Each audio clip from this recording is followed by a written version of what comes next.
Hello guys, this is your friend Naruto Audio Fanfics and we are back with a new fanfic. Which is, what if Naruto tamed the angel of Akatsuki? A Forbidden Love, Naruto x Konan, Part 1. And if you enjoy this fanfic then please press the like button and subscribe to my channel for more fanfic like this. And now let's start the fanfic. It wasn't me, Naruto said, almost shouting from indignation. Turning to look at Kakashi behind him, his voice took on a pleading note. Kakashi-sensei, please believe me. Yesterday, I was eating ramen at Ichiraku, and then I played shogi with Shikamaru the whole night. But Kakashi merely kept his silence while Tsunade said, until the truth is revealed, we'll be sending you to Hazuka Castle. What's this Hazuka Castle? Naruto asked. It's a shinobi prison delegated to hidden grass by the other villages, Kakashi finally replied. Anyone can enter there but not everyone can leave, Yamato also added, his arms crossed in front of his chest. It's a place where they restrain problematic shinobi sent to them by the other various villages. Hearing that, Naruto couldn't keep his calm anymore. But I didn't do anything. He yelled, gesticulating wildly with his arms. You can ask Ayame-chan and you can ask Shikamaru too. I was with them the entire evening and night. Anyone could have used a henge to look like me. Besides, Kumogakure is like super far away. I'd need like a week or more just to get there and come back, wouldn't I? It doesn't make any sense. Someone must be trying to get me away from the village. Don't be absurd, Naruto. Tsunade yelled back at him and slapped her desk with her palms as she stood up. Kumo wouldn't risk triggering a war on mere suspicions when a foe as dangerous as the Akatsuki is looming over all of us like that. Also, everyone knows your speciality in shadow clones and how much chakra you have. How am I absurd? Kumo also tried to kidnap Hinata-chan when she was little and then blamed us for their shinobi getting killed. I don't want to hear it. Take him away, Tsunade said. Seeing that they wouldn't listen to him, Naruto's hands instinctively went to form the seal for the shadow clone technique but, as if he had been waiting for that moment the whole time, Yamato suddenly clasped his hands together like in a prayer and shouted. Mokuten. 4 pillars prison. 4 wooden pillars burst from the floor coiled around Naruto's neck and forearms like snakes, completely immobilizing him, before finally taking the shape of a cubic cage. Wait a second, Naruto said desperately as Tsunade stripped his shinobi headband signifying his allegiance to Konoha. It wasn't me. I'm being framed. On his knees, with his hands bound behind his back, a wooden vine wrapped around his neck, and imprisoned in a cage, Naruto pleaded again. It wasn't me. Kakashi-sensei. Sakura-chan. Ba-chan. You know me. I would never do something like that. It wasn't me. I haven't done anything. Asterism. Hey. So what did you do? A skinny middle-aged man with bluish-gray hair and metallic cuffs on his wrists tried to start a conversation while all the new prisoners were waiting in queue for the mandatory body check.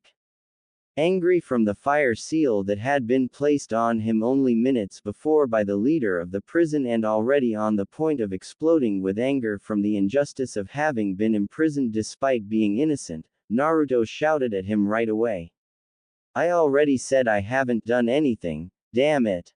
Chill out, man, the middle-aged prisoner said and leaned back to put some distance between him and the temperamental blonde. Shrugging his shoulders and looking up, he continued casually, as for me, I made a mistake during a mission. Seeing that Naruto began to pay attention to what he was saying, the blue-haired man continued with a small sigh. I was supposed to wipe out a village of civilians, but my conscience struck and I let a kid get away. Then, my village found out. What's wrong with that? Naruto asked, genuinely confused and inwardly disturbed by his confession. The middle-aged man threw him a strange look. Which village are you from? Konohagakure, Naruto replied. Hee hee. Looks like Konoha is a pretty soft village, huh? The older prisoner said mockingly. What did you say? Naruto shot back in annoyance. The older man looked at him as if he was a dumb and naive kid as he explained. To a shinobi, the village's command is absolute. Shinobi are tools. We kill who we are told to kill and we steal what we are told to steal. But it looks like that's not how it rolls in your hidden village, huh? In spite of the situation he was in, the Hokage had sent him to prison despite being innocent. Naruto's loyalty to Konoha was still strong. Don't you dare talk bad about the hidden leaf when you don't know anything about it. He yelled and grabbed him by the collar of his top. Just you wait and see. I'll get out of here soon and give the guys who framed me a lesson they'll never forget. Before things could escalate any further, a fellow prisoner wearing a bandana intervened from the side. That's enough. That man is right. This Hazuka Castle is a gathering spot for people who no longer have the pretext where villages cover for them for what they've done. A thief is a thief. A murderer is a murderer. We can't say things like, it was for the sake of my village. We have no excuse anymore. We're all just getting what we deserve, reaping what we sowed. The more he was talking to others, the more Naruto was getting pissed off. Nobody wanted to believe that he was innocent. I'm not making any excuses. I've never done any of these things. He shouted incensed. At that moment one of the wardens called out from beyond the prison door. Bandana, it's your turn. Before answering the warden's call, the bandana-wearing prisoner told Naruto one last thing. You should have realized by now that you've fallen into a deep pit. You shouldn't try to make it even deeper. Naruto, being his usual stubborn self, however, had not even considered listening to their advice. That very night, he tried to break out of prison by substituting himself with a shadow clone. But the side effect of using chakra while the fire seal was active on him was too great. Unable to use his ninjutsu or his physical capabilities to their fullest, and not even water and tree walking, he was swiftly captured and thrown into a solitary confinement cell. 3 days later. Just defeat Mui, and the seal on your chest will disappear. At an unknown voice's instigation, when he had been in solitary confinement, after coming out of the hole, before even getting the chance to have lunch, Naruto jumped at Mui, the leader of the prison. I heard that the Tenro seal will disappear if I defeat you. I don't wanna attack someone unprovoked, but if that's the only way, I have no other choice. His face the epitome of indifference, Mui said blandly. Forget it. You cannot defeat me in your current state. Won't know it till I try it. Naruto retorted undaunted and lunged at him, swinging his punch widely. But Mui easily sidestepped his punch and smashed his foot into his stomach. Using the same bland tone from before, as if he had not just kicked someone's air out of their lungs, Mui asked. What is your village to you?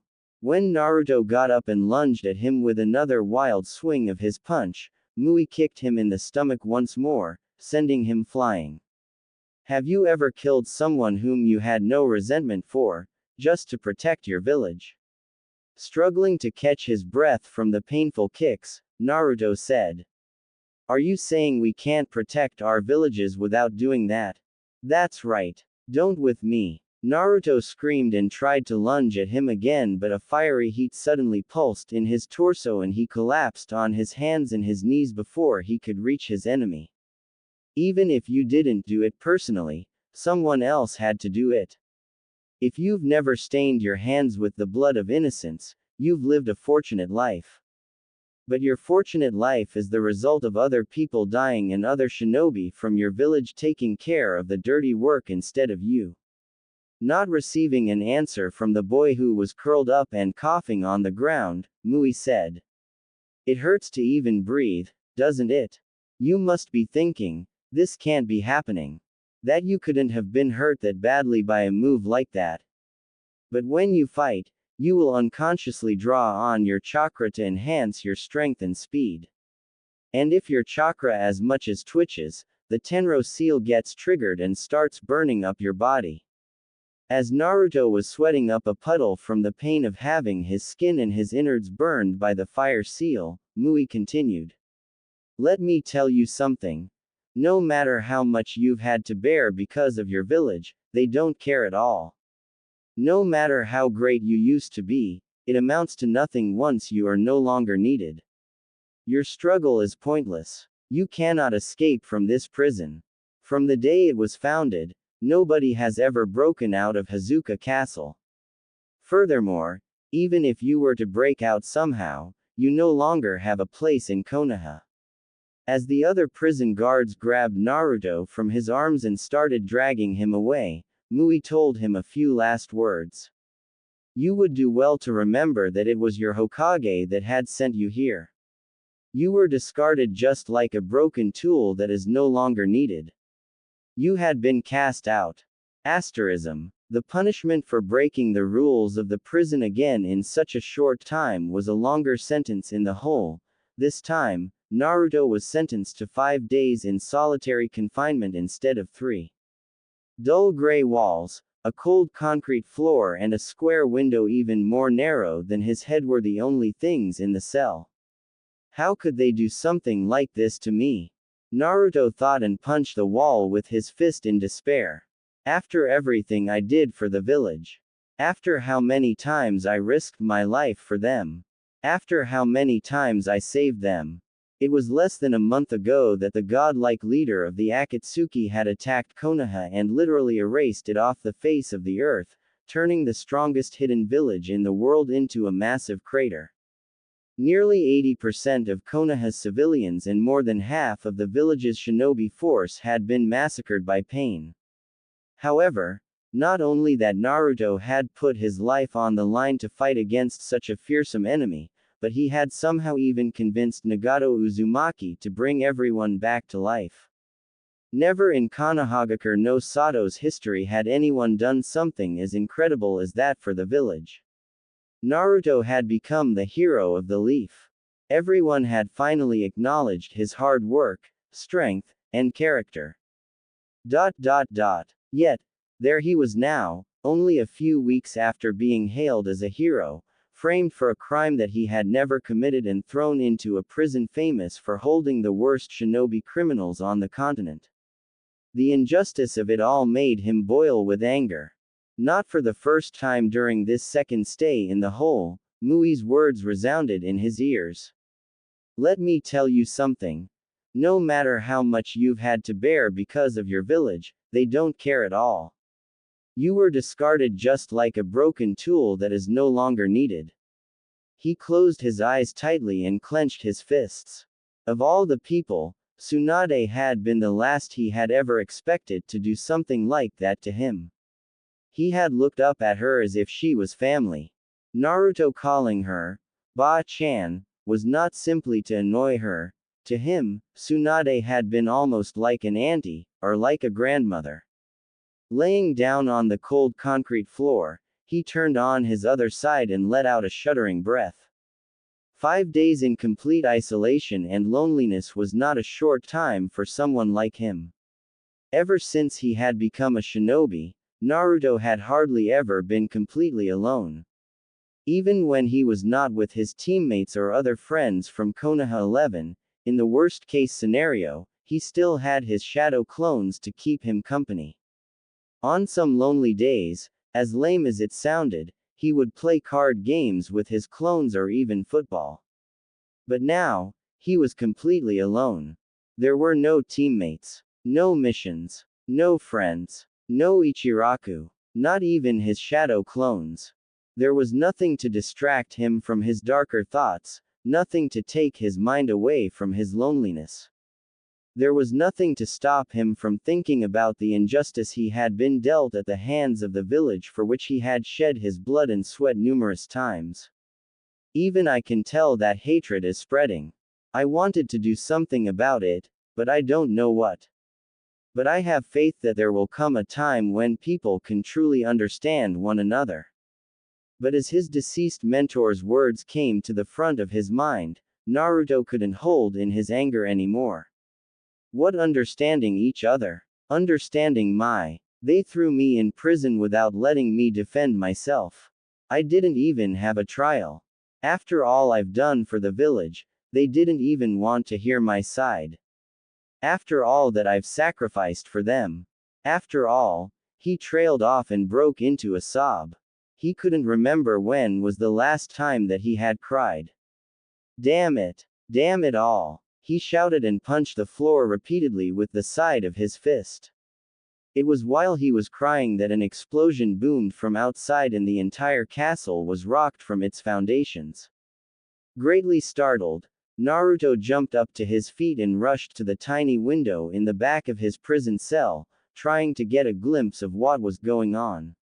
The gloomy skies above Hazuka Castle were covered by an endless swarm of white butterflies, and in the midst of it all, an angel-winged woman floated calmly, her black and red Akatsuki robe swaying softly in the wind. She was not shouting when she spoke, but her calm voice was heard in every corner of the castle prison. I do not wish to cause unnecessary bloodshed. Give me Uzumaki Naruto and you will be spared. This is your final warning. I do not wish to cause unnecessary bloodshed. Give me Uzumaki Naruto and you will be spared. This is your final warning. Naruto was stunned. As that, Konan, what is she doing here? Pain's invasion of Konohagakure happened around a month ago, so Naruto had not forgotten about Nagato Uzumaki's right-hand subordinate. Is she here to break me out? He couldn't wrap his head around the idea. He had made peace with Nagato and Konan, and after Nagato sacrificed himself to bring back to life everyone that he had killed, Naruto and Konan separated on a good note. But he had never envisioned a scenario where a former Akatsuki member of all people would one day come to save him from prison, right after his own friends and his village had turned on him, no less.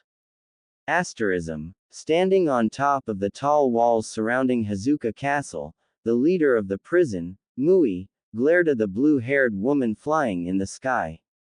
From the day Hazuka Castle was founded, none of the prisoners have managed to break out. Go away, Akatsuki. Your kind is not welcome here.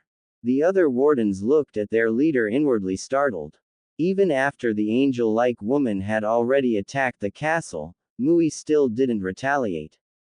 But, in their memory, Mui was not the kind of shinobi to ignore such acts or the type to hesitate when dealing with his enemies. They didn't know that, as one of the highest-ranking shinobi in Hidden Grass, Mui was well aware of Konan's identity and her real strength. A kunoichi that was capable of flight, especially an S-ranked criminal, would almost always have the advantage in battle. I tried giving you a way out. It's all on your head now, Konan said, and her body dispersed into countless tiny paper butterflies. In a matter of moments, the swarm of paper butterflies covered the entirety of Hazuki Castle's walls. His eyes widening at the sight of the thousands of explosive tags that covered the walls and building all over the castle's courtyard, Mui let out a shout at the top of his lungs. Everyone, get away from the walls. Now. But his warning came a little too late. The majority of shinobi and kunoichi among his subordinates heeded his words and quickly jumped to safety, but most of the wardens at the blood prison were not chakra users. They couldn't escape in time. A chain of explosions was suddenly triggered and the ancient and majestic walls surrounding the castle collapsed in a heap of debris, fire, and dust. With the walls suddenly being brought down like that, hundreds of prisoners cheered at the unexpected windfall and broke into a mad dash towards freedom. But Mui didn't even spare them a glance. As long as the celestial prison technique was active on their bodies, none of the inmates would be able to escape. The moment they went past a certain distance from the caster of that technique, they would combust from within and burn to death. Instead of wasting time fussing over the escaped convicts, Mui went through a short sequence of hand seals and inhaled deeply before spewing out an enormous conic wave of fire. The sky was covered with flames and the whole world seemed to catch on fire. Suddenly, the whistling sound made by a sharp object cutting the air reached his ears and, not even a second later, a 4-foot-wide paper chakram pierced through his sea of fire seemingly unaffected and nearly decapitated him in the process as well. It was only his instincts as an elite Jonin that allowed him to dodge it by the skin of his teeth. He couldn't rejoice at his survival just yet because only a moment after nearly grazing the tip of his nose, the paper chakram's trajectory made a 180 turn and came back like a boomerang. A split second before the paper chakram hit him, Mui substituted himself with one of the wardens watching helplessly from the side. A wet squelching sound was heard as the warden was sliced in two from head to toe, the poor man not knowing even at the moment of his death what had killed him. Taking advantage of the brief respite, Mui went through another sequence of hand seals and jumped sharply towards the blue-haired woman floating in midair. Kaden. Heavenly prison fire sword. He screamed and, as a long dark crimson flaming blade came out from his arm, he slashed with it at Konan in a wide arc. But right before the flaming blade could incinerate her, Konan dispersed in a flurry of paper tags which quickly flew and reformed behind Mui's back. As if he had been waiting for her to do something like that from the beginning, Mui swiftly turned and thrust his flame-coated palm at her while shouting. Kaden. Tenro. It was his most used technique. It was the fire seal that he used on all the shinobi that had been imprisoned in the Hazuka castle, the jutsu that would seal their chakra away, rendering them no stronger than civilians. When he felt his palm touching solid matter, a small smirk of satisfaction appeared at the corner of his lips at having prevailed over such a powerful and troublesome opponent like Konan. No matter who they were, the moment that his celestial prison technique took effect on them, they would lose. But 1 second later, the blue-haired kunoichi started glowing with an ominous light. Any ninja worth their salt knew what was about to happen next, but, unfortunately, he was a step too late to get away. The Konan on whom he had cast his tenro was nothing more than a paper clone consisting of a few hundred explosive tags. A terrible explosion shook the entirety of the castle's courtyard, and all the wardens and convicts fighting against each other at that moment froze in their tracks. For the inmates who had been imprisoned for a long time and for the wardens that had worked under Mui's orders for years, Mui had been solidified in their minds as a powerful, nigh unbeatable shinobi due to his one-shot win tenro seal. He was one of the strongest and most capable shinobi of the hidden grass. To see that Mui collapsing to the ground as a corpse charred beyond recognition, they could not get over their surprise momentarily. Knowing that everyone's attention was focused on her at that moment, Konan said, "I will ask one more time. Where is Uzumaki Naruto?" Her manner of speech was calm, but nobody was fooled by that false lack of danger coming from her. Having watched her demolish the large walls of the castle and then making short work of Mui, her calmness and the myriad of paper tags swarming around her made her look even more dangerous. Asterism. The moment that Mui died, Naruto felt the tenro seal that was suppressing his chakra vanish. His hands making the familiar hand sign for summoning a shadow clone, a blue orb of chakra appeared in the palm of his hand next, and the outer wall of the hole he had been imprisoned in was blasted to smithereens. But as he jumped out of the cell, his steps paused when he noticed the destruction everywhere around him and the angel-like woman floating in the middle of the now ruined courtyard of the castle. "Konan, why are you here?" he asked, a note in his neck. The swarm of paper butterflies flying around the courtyard converged on Konan, and she slowly materialized and floated down in front of Naruto. "It looks like I made it here in time," Konan said. Leaving aside his ripped and ragged clothes and the tear marks that could be seen on his dusty face, Naruto appeared to be relatively well, uninjured. "How did you know I was here?" Naruto asked another question. "And why? Why did you come to save me? Have you forgotten our promise?" The hidden rain and I will always support you, Konan said. It was then that Naruto remembered the words that Konan had told him several weeks ago after Nagato's death. Yahiko and Nagato meant everything to me. Yahiko's dream, and Nagato's dream, if both of their dreams had been passed to you, then you now embody their dreams. Nagato put his faith in you. So will I. We, the hidden rain, will pursue their dreams together with you. Naruto had forgotten about those words.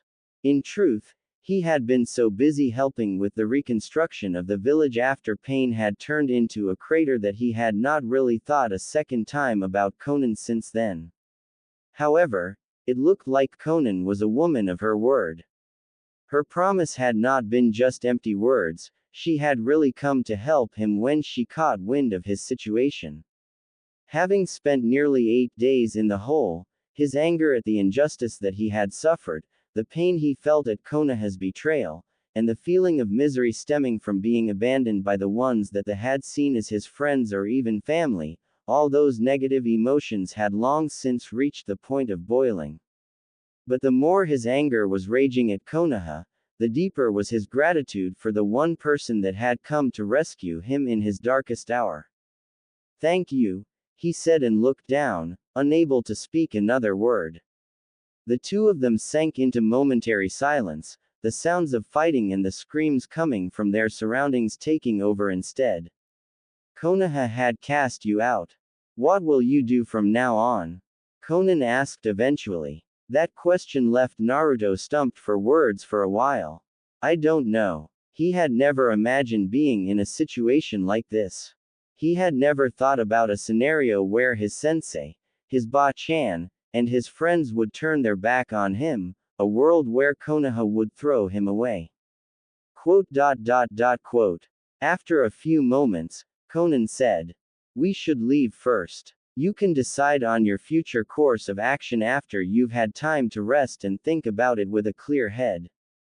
Coming closer to Naruto, two large white wings formed at her back as she said, "Take my hands. We are going to fly away."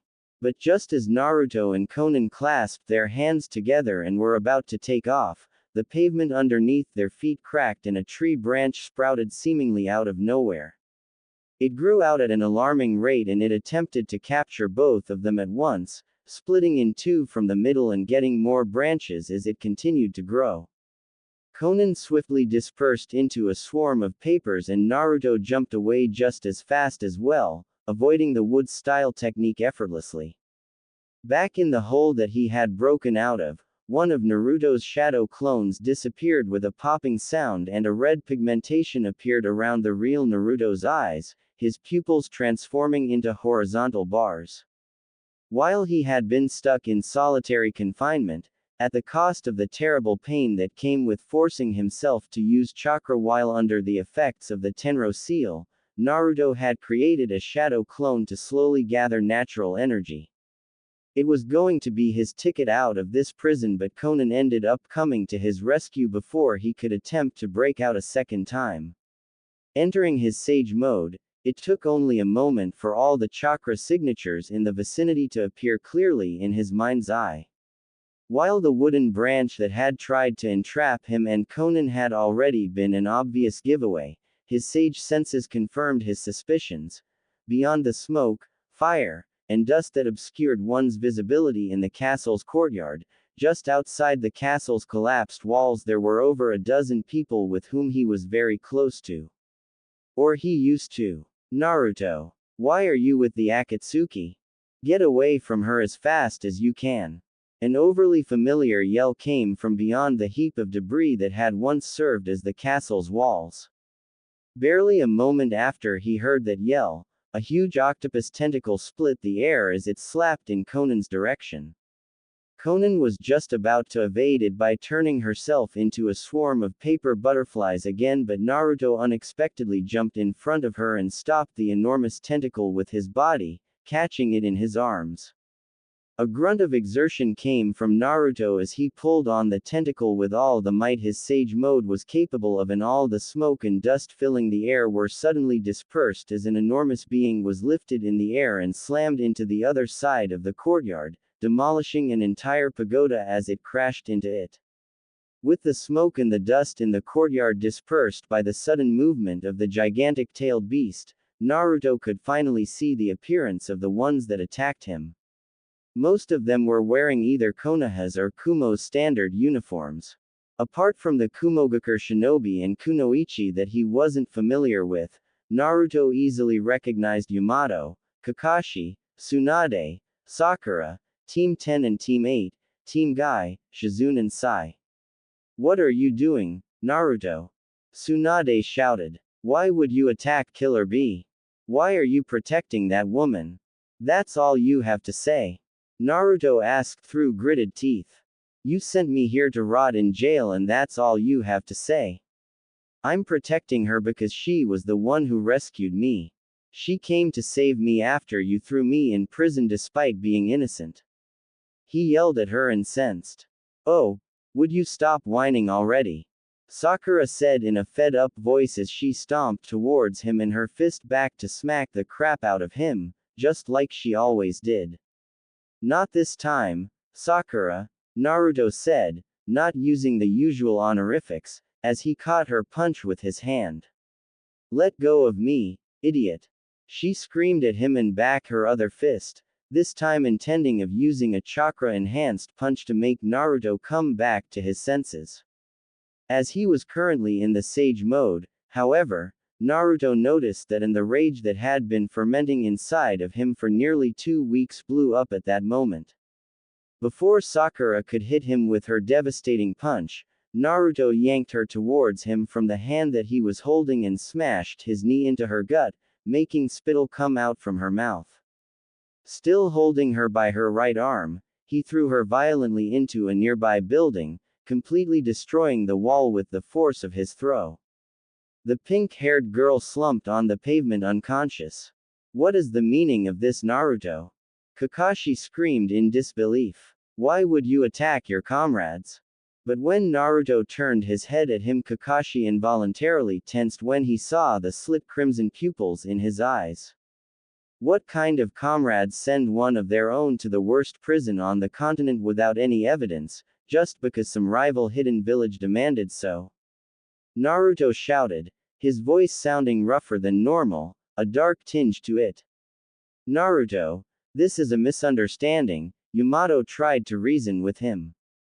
"It was our strategy to find out what the hidden grass had been plotting this entire time by sending you here. We've been stationed close by the entire time in case anything happened." "I see, so it was a mission," Naruto said as if everything finally made sense. "That's right," Yamato was quick to confirm, relief settling on his face when he saw that Naruto was convinced that easily by his words. "You really thought I was going to believe that bullshit? Do you think that I'm that stupid?" Naruto said, his voice quivering as he barely held his rage in.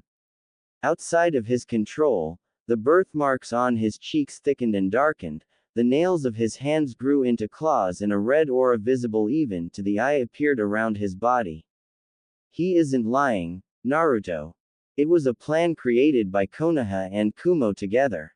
Trust me, Naruto," Shikamaru began to say only for Naruto to cut him off midway. "Trust you. We played shogi the entire night before I was arrested. You could have vouched for me but you didn't." Shikamaru became silent, understanding that no matter what he said at that moment, considering Naruto's current mental state, it would only worsen the situation. "How many times have I risked my life for the village? How many times have I saved Konohagakure? Who among any of you has done more for the village than I did?" Naruto screamed this time, finally releasing all his pent-up anger and frustration. "And what did I get for it? You threw me in prison despite that I was innocent. You cast me out," he said, tears falling from his eyes but evaporating in the corrosive chakra surrounding his body long before they could roll down his cheeks. He had always been an outcast. Ever since he was a young kid, the villagers treated him like a menace. They talked badly about him when they thought he couldn't hear them. He was shunned by the parents of other kids in the academy and told to stay away from their sons, and it wasn't just once that he noticed the hatred and contempt in their eyes when they looked at him. However, after graduating from the academy, he had saved the village more than once, culminating a bit over a month ago with defeating the leader of the Akatsuki and convincing him to bring all the casualties of his invasion back to life. He had thought that things were finally coming around for him. Especially after saving the village from pain, he had been praised as the hero of the leaf. It was all a sham, he said, his voice now calm and his tears dried. I've had enough of Konoha. But when Naruto turned around, Tsunade shouted after him. Do you realize what you're doing, Naruto? Are you going to defect from the village? I know exactly what I'm doing, he said without turning around. What about your promise? You swore that you'd become the Hokage. Are you going to renege on that? Naruto said nothing in return. Instead, he told the Konan. Let's go, Konan. Receiving a nod of confirmation from her, the two of them jumped away, intending to leave. However, it was not going to be that easy for them to escape. Having recovered by then from the brutal slam, the transformed killer bee sent half of his enormous tentacles at them, and he wasn't the only one attacking them. Yamato cast another wood-style technique to entrap them, and Kakashi slapped his palm against the ground, summoning one of his dogs. You must be crazy if you think you can escape from all of us. Gatsuga. Kiba yelled before he and Akamaru cast the special taijutsu move of the Inuzuka clan. Naruto cancelled his sage mode and quickly put his hands in a cross as he ran. Taju Kage Bunshin no Jutsu. Over 1,000 clones suddenly made the large courtyard of the Huzuki castle appear crowded, and their voices made the air shudder as half of those 1,000 clones shouted together. Henge. 500 clones took on the appearance of Konan, imitating her perfectly before they all partnered up with one of the normal clones and scattered in pairs of two everywhere. Despite initially having superiority in numbers and combat strength two on their side, Konoha and Kumo's shinobi and kunoichi could only watch helplessly as the stupidly high number of clones scattered in all directions 2 by 2. They didn't even attempt to stop them anymore. It was impossible to catch over 1,000 clones that had Naruto's capabilities with only so few of them. One more. A blonde woman shouted after downing a whole bottle of sake in one breath. One more coming. The bartender answered meekly and served her 3 more bottles instead of just one. By the time she was done drinking, it was in the wee hours of the morning. Barely keeping herself standing, she wobbled out of the bar slowly, leaning against walls and fences as she made her way towards the outskirts of the village. She didn't want to return to the Hokage Tower just yet. Though she could dispel the alcohol flooding her system in a second, she refused to do so. She needed that buzz. She didn't feel strong enough to deal with reality without its help at that moment. However, the cool air of the morning brought back some clarity, and along with it, memories of the previous day started playing at the front of her mind. I'm protecting her because she was the one who rescued me. She came to save me after you threw me in prison despite being innocent. Maybe because she was drunk, or maybe because she was simply at her limit, Tsunade started crying softly as she wobbled down the empty streets all alone. Things weren't supposed to end up like that. She had never imagined that her decision to leave Naruto clueless about the truth would bring about such an outcome. She had just not been able to trust his intelligence and tell him that he was being sent on a mission, instead of letting him believe that he got cast out and abandoned. I should have pressured the Raikage to send Killer Bee to Hazuka Castle instead of Naruto. I should have been more insistent. Konoha and Kumo suspected that Kusagaker was preparing for something big, and they decided to nip it in the bud because they couldn't afford to let them start another war. not while the Akatsuki threatened to take over the world by acquiring all the tailed beast and doing God knew what with them. In order to catch them red-handed, however, they needed to throw some bait. In this scenario, the only thing that would bait Kusa into acting out was to send them a Jinchuriki, someone with chakra reserves large enough to tempt Kusagakure into opening the box of ultimate bliss. But Uzumaki Naruto and Killer Bee were the only two Jinchuriki left, and the Raikage considered Bee as his brother in all but blood. Therefore, Naruto was the only option left, as much as he was unfit for an espionage mission. Tsunade wiped her face with her palms and let out a shuddering breath. How am I going to make it up to him? She thought bitterly. Naruto's reaction had caught her off guard, but thinking about it again, it was only natural for someone to react like that in his shoes. However, he was Naruto. Naruto never remained mad at his precious people for long, and he was extremely quick to forgive. Many things that would be highly offensive if done to other people, Naruto usually accepted them without saying anything, like the way Sakura often used him as a punching bag. But everyone had a limit, and, even with how forgiving and tolerant Naruto was, Tsunade understood that being thrown in jail so cold-heartedly despite being innocent had been the last straw that broke the camel's back. I can only hope he has calmed down a little in the meantime. She wished that he would at least be willing to let her properly explain the situation and apologize when they met next time. She hoped he would stop being mad and return to the village soon. Suddenly, two hands burst from the ground and grabbed her by the ankles.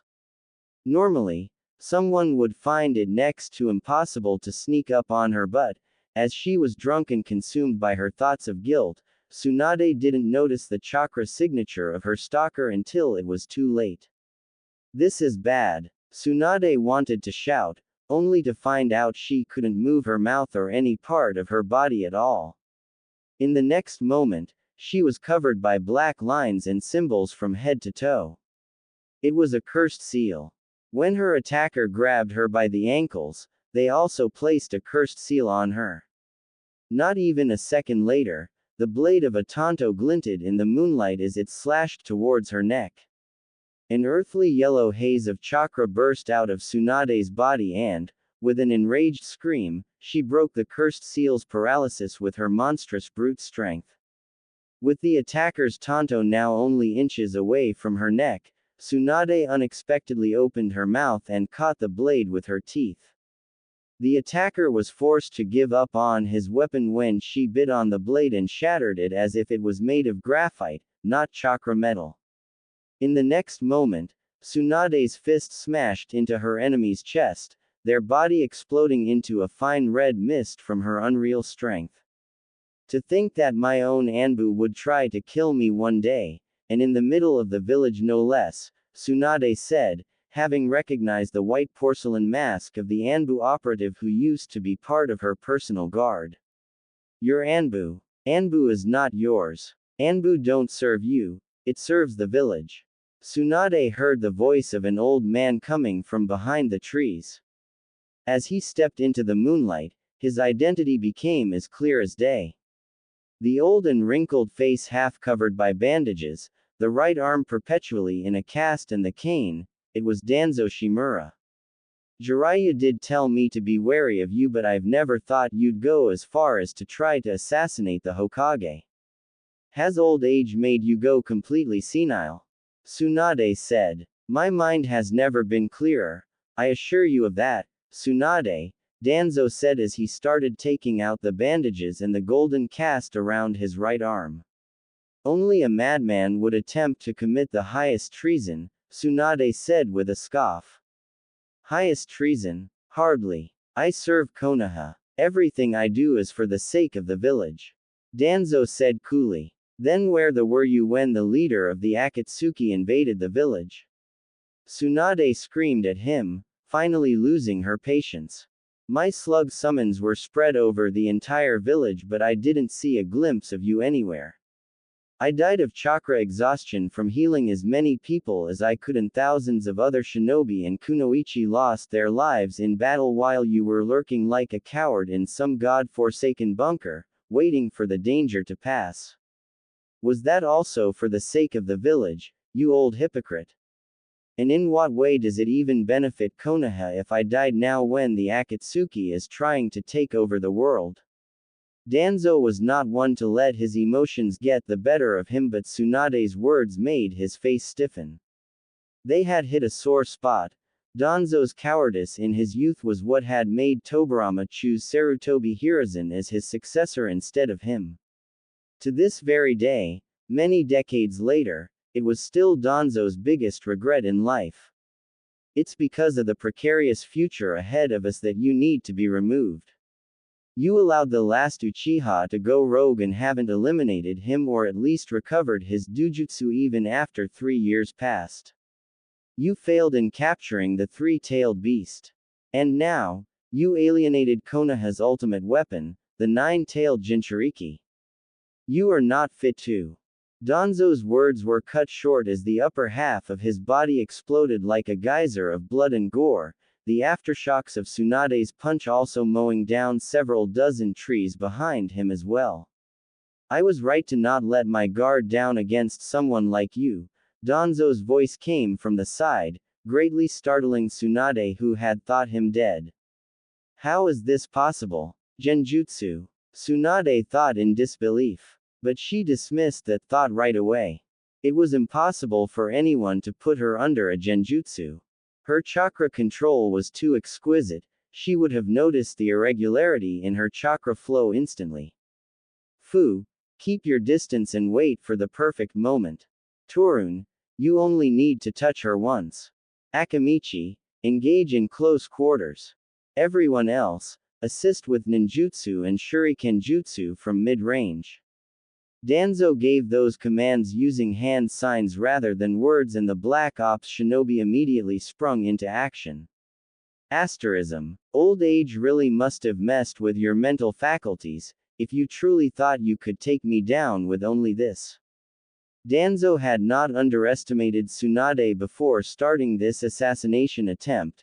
He had gathered almost all the root members in the village at that moment just to kill her, over 30 of them, all at Tokubetsu Jonin or a higher level. But the reality in front of him was that like out of a nightmare.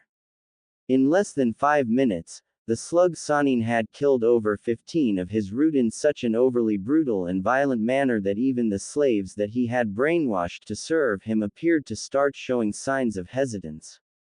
Furthermore, 6 out of the 10 Sharingan embedded into his right arm had been closed permanently. Tsunade had already killed Danzo 6 times in less than 5 minutes. The Sanin were renowned across the elemental nations, and Danzo had always had accurate information in regard to Orochimaru and Jiraiya's level of strength, but Tsunade had faded into obscurity after the end of the Third Shinobi War, choosing to drink and gamble her money away. Danzo had never expected her to have cultivated such a terrifying level of strength. It did not pale in comparison to that of her now dead teammates at all. No, she's even more dangerous, Danzo thought as he watched how the bloody holes he created in Tsunade's thigh with his vacuum bullets wind technique were fully healed in a second. Tsunade's clothes had been turned to rags from how many times Danzo and his root had slashed, stabbed and hit her with their ninjutsu and weapons, but other than that, her body appeared in perfect condition. She was like an undying zombie. An undying zombie that could make huge craters and turn bodies into minced meat with a mere punch. Suddenly, Danzo let out a loud scream. Now, a shadow suddenly appeared on the ground, illuminated by the moonlight, and momentarily immobilized Tsunade. At the same time, Danzo went through a quick series of hand seals, and thick tree roots and vines burst from the ground to wrap tightly around her body. But Tsunade's physical strength was simply too powerful. Sweat started pouring down the Nara's face like a cascade, and Danzo also felt his Mokuden Jutsu starting creaking and wailing.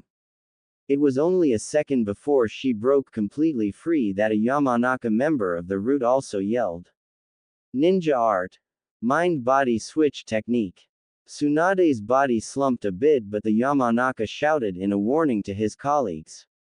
She's resisting my jutsu. I couldn't catch her fully. You have 20 seconds at most. A huge Fuma shuriken appeared in Danzo's hands and, as he blew air on its blades, he engulfed it with wind chakra before he threw it at Tsunade.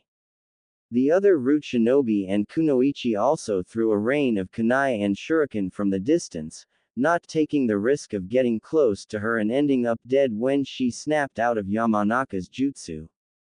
But the Yamenka's estimations had been grossly exaggerated, as Tsunade didn't need even 5 seconds to snap out of his technique and, letting out a loud battle cry, she bulldozed through the shadow, binding the Mokuden jutsu, restraining her before clasping her hands with such strength that the shockwave burst from the clap of her palms was like a hurricane, completely blowing away all the projectiles sent her way, even Danzo's wind-coated Fuma shuriken.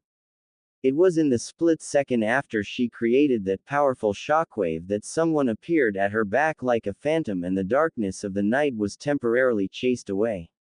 Reikiri. Tsunade looked at the lightning-coated hand coming out of her chest in disbelief. Kakashi. Why? Was the only thing she could say before she stumbled forward and collapsed on her knees. Not missing out on the once-in-a-lifetime opportunity, two of the still-alive root operative instantly shunshined next to her, their blades glinting in the moonlight as they both beheaded the slug Sanin at the same time. In spite of achieving his mission, Danzo felt no elation. The last shockwave that Tsunade created by clapping her palms had reaped the lives of another half a dozen of his root when their projectiles were flung back at them. In less than 10 minutes, a drunk Tsunade had all but obliterated his entire organization, and he had lost 6 of his Sharingan eyes too. This was too close. If I hadn't obtained Kakashi's loyalty before this assassination, we would have all died at her hands. Until the moment of her death, Tsunade didn't understand why had Kakashi suddenly turned on her and sided with Danzo. Seeing his shinobi attempting to clean the scene and remove all signs of battle, Danzo said, "We don't have any time left. The rest of the route can't hold off the Anbu for much longer. We have accomplished our objective. Leave everything as it is. Scatter." Asterism. It started raining again, he thought, and put on the hood of his gray cloak as he walked down one of the main streets of the village. In spite of the fact that it rained day and night, the people around him didn't seem as affected by it as he was. Young couples were sharing umbrellas as they window shopped, children were running around with no care in the world as they splashed rainwater at each other, and old people were standing under the eaves of their homes or on their porches, puffing from their pipes and drinking sake as they gossiped about the latest news with their neighbors and friends. It doesn't even feel like a hidden village, he thought as he compared it in his mind with Konoha. Although Konoha was one of the more relaxed hidden villages, it was still a common occurrence to see Chunins patrolling the streets and even some Anbu every once in a while. But Amegakure appeared more like a town of civilians. I miss my old place. As he compared AIM with Konoha, he couldn't lie to himself. He missed his former village. He missed his friends, his favorite ramen shop, Team 7's training ground, his little apartment, and he missed his Ba-chan and Sakura more than all. But whenever his mind went back to Tsunade and Sakura, anger would come back to him and his homesickness would vanish too. Damn it. Even 2 weeks after Konan broke him out of the Hazuka castle, Naruto could not let go of his anger. On the contrary, due to not having a way to release his pent-up frustration and due to a lack of activity or work to take his mind off his problems, his grudge and his anger only continued to fester and worsen inside of him. He had never felt like that before in his entire life. He had always been a predominantly happy person, with a sunny disposition, and a penchant for being quick to forgive and forget. So why couldn't he go back to being like he was before? What was the rage smoldering in his veins whenever his mind went back to Konoha? And why were his sweet memories of the village slowly being overrun by memories that he had forgotten he still had? Memories of other kids joining hands to rough him up in the academy, memories of random villages spewing vitriolic words at him, memories of Aruka often singling him out in the academy and using him as a negative example to his classmates, memories of Kakashi giving Sasuke preferential treatment during the month before the last stage of the Chunin exams and dumping him to a useless Jonin who hated his guts, memories of Konoha completely ignoring his incredible feat of defeating Gaara and the fully manifested Aikibi and not promoting him to the rank of Chunin. And the torrent of bad memories wouldn't stop at that. Scenes of Jiraiya throwing him off the cliff or purposely enraging him to the point of nigh madness just to bring out Kyuubi's chakra, memories of Jiraiya ditching him in order to fool around with hookers, the numerous times Sakura punched him for even the slightest inconvenience he caused her, the memory of Kiba often mocking him and putting him down for his dream, or the memory of Akamaru taking a piss on his face while he was sleeping, etc. It was as if until then he had looked at the world through a pair of rose-tinted glasses, but now that he took them off he couldn't tear his eyes away from the ugliness that he had overlooked before. It was as if a side of his personality that he had forcefully shut down up until that moment was now finally coming to the surface and trying to take over. The more he thought about it, the angrier he got. Outside of his control, his eyes gained a blood-red color and the thin birthmarks on his cheeks became darker as his rage facilitated Kyuubi's chakra's infiltration into his system. I can't continue like this, Naruto thought, and his steps quickened. I have to find something to do or else I'll go crazy. And going crazy was the last thing he needed at that moment. I can't inconvenience Konan any more than I already do. He wasn't exactly the most capable person when it came to matters related to money and the economy, but even he understood that Omegakure was currently not in a good spot. He didn't want to make more problems for Konan. The Land of Rain didn't have a daimyo to sponsor the hidden village in it, and the country itself was completely isolated from the outside world. There was no diplomatic contact with their neighbors, not even merchants were allowed to pass Aim's borders. Under Nagato Uzumaki's rule, the village hidden in the rain had experienced a period of development, peace, and wealth like never before in its entire history. However, Nagato was dead and Konan was no longer part of the Akatsuki either. With Aim completely isolated from their neighbors and with its previous source of income gone, Akatsuki's activities, the village's economical situation was in dire straits. Ero Sennin died almost 3 months ago, but the destruction left by his battle with Nagato is still here. They haven't repaired anything. Thinking of that, Naruto was suddenly struck by an idea. What if I helped Konan with repairing that damage? It seemed like a good way for him to repay her for what she had done for him. After my friends in my village abandoned me, she's the only one who took my side. In his darkest hour, Konan had been the only person to come to his rescue. Helping her out was the least he could do to show his gratitude. Suddenly invigorated by finding a new goal for himself, Naruto's spirits rose as he broke into a shinobi sprint towards the tallest tower located at the center of the jungle of steel and concrete known as the Hidden Village in the Rain. As Pain's tower appeared in his sight, Naruto's sprint gradually slowed to a walking pace.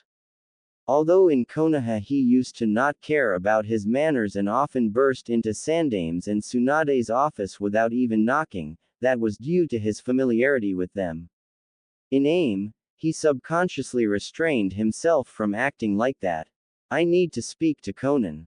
Can you tell her that I am here? Naruto said to the 2 shinobi that could be seen standing guard in front of the doors leading to Konan's office.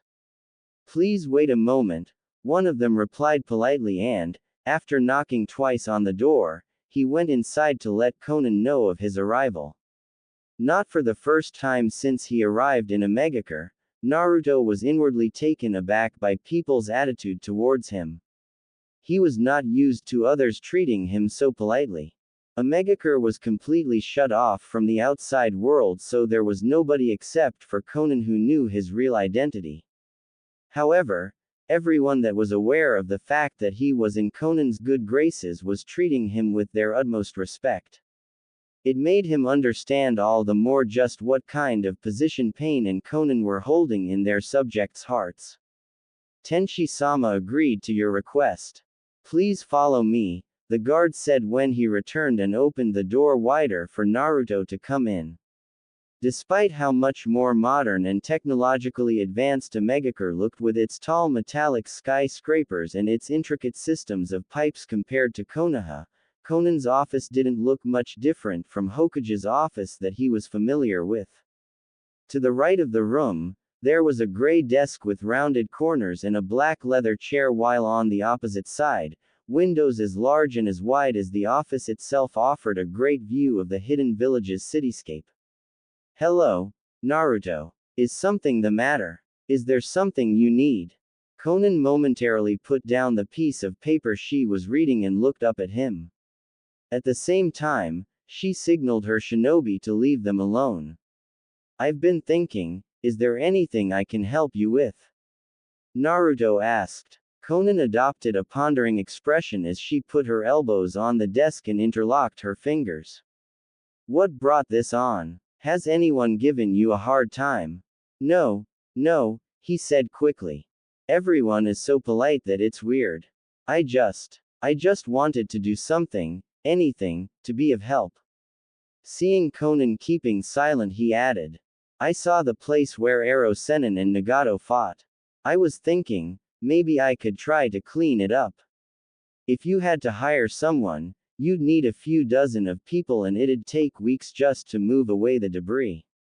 But I can make hundreds of shadow clones, I'd get it done in no time. He said and grinned. Konan stood up from her seat and went to the large windows, gazing at the sight of the village below. I appreciate your thoughts, but it would be better if you waited until tomorrow morning. It's getting late and from today onwards, there will be a curfew starting from 8 o'clock. Curfew? You mean like a rule for people not to come out of their homes after that hour? As Konan put her hands behind her back, unintentionally making her chest stand out, Naruto realized that it was the first time he was seeing her without her Akatsuki cloak. However, he quickly tore his eyes away from her and looked at the village below as well. I have no reason to hide it from you, Naruto. AIM is not in a great situation currently. Ever since we killed Hanzo almost 6 years ago, Nagato chose to isolate AIM completely from the outside world, and it has worked for us due to how lucrative our activities as Akatsuki have been. Interpreting Naruto's look as a form of reproach, she explained. Long before Akatsuki started hunting down Jinchuriki, we've been an elite group of mercenaries taking on all kinds of missions. Many hidden villages frequently hired our services, and a large part of that income came to a Megacure. Hidden villages used to hire Akatsuki? Naruto said, scandalized. Yes, Konan said, her tone never changing from the beginning until now. For example, Tsuchikage was one of our biggest customers.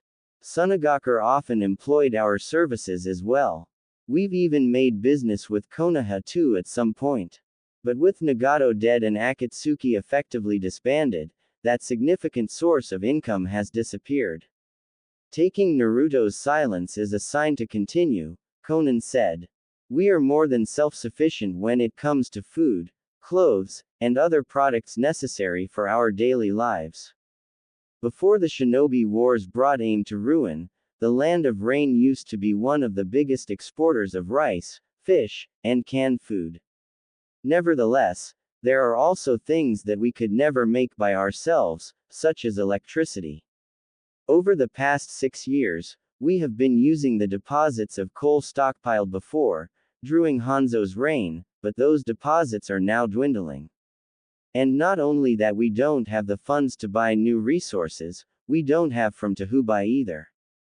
Naruto had never given any thought to such things before. He hadn't known how electricity was created and he had never realized how many troublesome and difficult things the leader of a village had to handle. Can't AIM trade something else for that thing instead of money? You said the land of rain has plenty of food, no. The land of wind is a desert. I think they could buy lots of food because they can't grow anything there, Naruto said, trying to come up with a solution on the spot. Konan let out a soft sigh. We haven't engaged in official diplomacy and commerce with our neighboring countries in almost 6 years, Konan said. Furthermore, even if we had the means to trade for coal, now that the world knows that Akatsuki came from the land of rain, who would want to do business with us?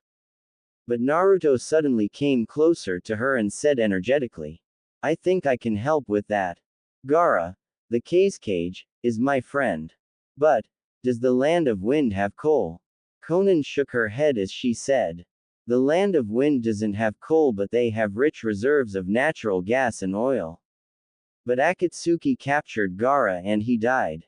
What makes you think he'd ever want to trade with a Megakure? Gaara is my friend. I'm sure that but his words remained stuck in his throat. He was unable to continue when he thought that it was also his friends that sent him to prison despite that he was innocent. Nevertheless, he shook his head and tried to smile when he saw Konan looking at him with concern. The next day. Are you sure about this? You should know that Konoha won't give up on their Jinchuriki that easily, Konan said. I have to at least try. I can't just stay hidden in AIM all the time and I want to help you, he said with a small smile and rubbed the back of his head. Thank you, Naruto, she said and smiled softly at him. For the first time since he came to a Megakure, Naruto saw Konan smile. That gentle smile on her porcelain doll-like face was like a ray of sun peeking through the clouds. He was momentarily stunned. You helped me when nobody would, Naruto said. I'll do anything in my power to return the favor. Moving his eyes away from her face with difficulty, he looked at the scroll in her hands. Give this to the cage, it's my official letter as the leader of a Megakure. But don't reveal everything about a Megakure's situation to him, even if he's your friend. I understand. Losing a Jinchuriki is a heavy blow to a hidden village, Konoha won't just let you be. Although you said you trust the cage, Suna and Kohona are allies after all. You never know what he might do. Stay sharp. Stay safe. Naruto's first intention was to retort that Gaara would never do something like that, but he remained silent. If Gaara was forced to choose between Tsunagakure's well-being and his friendship with him, Naruto was not confident that Gaara would choose him. He was not an expert in history and politics, but he knew that war being started over a Jinchuriki or a tailed beast was not impossible, far from that. Konoha and Kumo almost went to war when Kumo's diplomat was killed by Hinata's father. The ownership of 9 tails was far more important than that. Despite that his robes were covered in blood and the white bandages covering his arm and face were stained with dirt and sweat, Shimura Danzo had an expression of bliss, peace, and happiness on his face. Leaning back as far as he could in the Hokage's comfortable Hokage, he watched over the still sleeping village through the large windows of the office. For how many years had he yearned for this seat? For how long had he fought to step out of the shadows and lead the village hidden in the leaf from the light? Today, his dream had finally come true. Without his knowledge, over an hour passed as he basked in the feeling of having finally accomplished his wish. By now, the darkness started fading away. It was almost like a metaphor for his life. His days of walking through the darkness were over. From now on, he would step proudly into the sun and lead the village to a new era of prosperity. He would be the one to make Konoha great again. Beautiful. He found himself letting out a sigh as he admired the sight of the first rays of sun shining from beyond the Hokage monument and illuminating the village below. Beautiful, indeed. When he heard that voice coming from behind him, Danzo jumped up to his feet as if electrocuted. It was almost comical how he had turned around robotically before uttering out with a stutter. Impossible. I see you've gotten quite comfortable in my chair. As the newcomer stepped closer to the desk, Danzo's face became as white as a sheet of paper. How are you still alive? Your heart was obliterated. I saw you getting beheaded. Danzo shouted as he forcefully ripped the bandages covering his right eye and glared at her with his Sharingan. Anbu. He screamed when he realized that it wasn't a genjutsu that he was seeing. Your Black Ops shinobi are all dead, Tsunade said and raised her hand to show him that it was covered with fresh blood. You will pay with your blood for what you did, Danzo. I swear it on my life. A smoke bomb suddenly went off and the sound of glass being broken was heard as Danzo jumped through the window before he used a body flicker technique to run away. You won't escape. She screamed enraged. My name isn't Tsunade if I won't rip apart your limbs one by one today. You and each one of the traitors that attacked me last night, none of you will be spared. The floor of the Hokage office suddenly cracked like a spiderweb and collapsed in a heap of rubble as Tsunade jumped away with all her strength, leaving a sonic boom behind. Danzo just came out from his body flicker movement when someone unexpectedly grabbed him by the back of his high-collared robe and he felt the air leave his lungs as he was suddenly lifted up and thrown away like a cannonball, all the way to the outskirts of the village, into the woods. But his decades of experience as a shinobi allowed him to maintain his composure and he quickly went through a series of hand seals. A mass of soft-looking wooden vines came out of his body and encased him completely, like a cocoon. The wooden cocoon smashed into several dozen trees before it finally came to a stop. When the vines parted, Danzo crawled out of the cocoon seemingly unharmed, but he was so dizzy that he suddenly bent over and emptied the contents of his stomach on the ground. But when he straightened his back and wiped his mouth with his sleeve, Tsunade appeared in front of him like a phantom. By the time he saw that her hand was right in front of his face, it was too late. He had no time to react whatsoever as Tsunade's hand moved like a viper and plucked out his right eye, just like Danzo had done a decade ago when he stole that eye from Shisui. Danzo could only gnash his teeth when he saw Tsunade squash his precious Mangekyo Sharingan into a bloody paste, but he did not waste even a split second before he disappeared with another shunshin. I need to get away. I have to buy some time. He thought as he quickly went through another series of hand seals and momentarily stopped to slam his palm on the ground. The ground quaked and ruptured as tree roots and vines started growing out and loud sounds of wood creaking were heard as a gigantic creature of wood came to life. That technique was a pale imitation of Senju Hashirama's wood giant, but even then, it was enough to make most shinobi and kunoichi that saw it become weak in the knees. It drained an enormous amount of chakra to cast that technique, but Danzo did not have a choice at that moment. If he did not buy some time to take off the shackle sealing his Sharingan arm, he wouldn't be able to cast a Zanagi. And without a Zanagi, he did not have any chance of surviving the enraged slug Sanin. Right after he summoned the wood giant, Danzo stopped and ripped the bandages covering his right arm, revealing the golden bracers encasing it. He quickly pushed one of the bolts out and he was in the middle of taking out the second two when a huge hole was smashed open into the wood giant, obliterating it.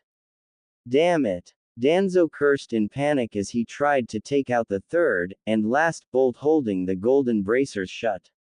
However, he could only watch in disbelief as his right arm fell on the blanket of leaves covering the ground. He had not been able to take out the third bolt before Tsunade chopped his arm from the shoulder. I told you I would kill you, Tsunade said in a dark voice and kicked him in the gut with enough strength to only make him fall on the ground coughing in pain, not to kill him. But I'm a woman of my word, so I won't let you have an easy death. I promised I'd rip your limbs one at a time, didn't I? Putting her foot on his chest, She suddenly yanked on his left arm, ripping it out from the shoulder too and making him scream out in agony. She was about to go onto the next limb, one of his legs, when she saw black ink starting to pour out from his torso. I may have let my guard down once, but it won't happen again, she said. The air appeared to distort around her right hand and the aura of yellow chakra enveloping her body became visible to the eye as she punched down with her entire strength. That terrible brute strength reduced Danzo's entire body into a paste of blood and the ground underneath them was turned into a massive crater. The shockwave from her monstrous strength alone flattened all the trees several hundred feet outside of the crater. With no medium to fuel it anymore, the self-destructing seal that Danzo had cast to take Tsunade to the grave together with him faded into nothingness too. Uncaring of the gore splattered all over the ground, Tsunade lay down on her back in exhaustion. The black marks covering her entire body sank back into the rhombus-shaped purple dot on her forehead and she closed her eyes as she tried to regain her breath and calm down her racing heart. She had not gone all out in a fight in years and she had never been as close to death as she was last night. If Katsuyu had not reverse summoned me to Shikatsu Forest I would have died. Unlike a few hours ago, since it was morning, a team of Chunins tasked with duty patrol that day appeared a few minutes later to investigate the disturbance. Sensing the chakra signatures of the incoming shinobi, Tsunade forced herself to stand up, reminding herself that it was not over. I don't know how many had sided with Danzo last night and I don't know their identities either, but I won't rest until I purge Konoha of them all. Putting a hand over her chest, her eyes narrowed in anger. She didn't know the identity of all the masked shinobi, but she definitely recognized the lightning blade that had pierced her heart. She was going to make Kakashi pay with his life.